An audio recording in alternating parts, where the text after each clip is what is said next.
Goal of this activity is to work on your lower body strength and mobility. Here's what you're going to do. You're going to start in half kneeling. Ideally, you want to get a straight line from the knee all the way up to the hip as best you can.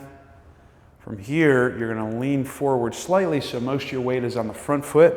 You want to be thinking inner heel and base of the big toe on this. Arm out in front, just like you're going to get up for a sprint position. From here, you're going to quietly breathe in through the nose. On the exhale, you want to get up into a cross-connect position, just like so.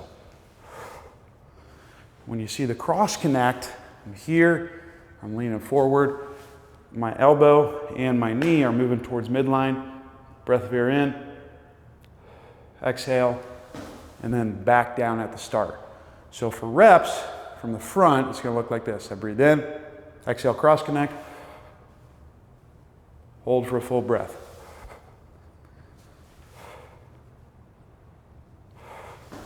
So you can see the same thing from the side. Again, I'm starting in half kneeling, sprint stance, lean forward, in through the nose, out, hold for a breath, and then back down.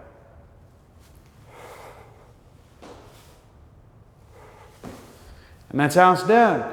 Give it a shot.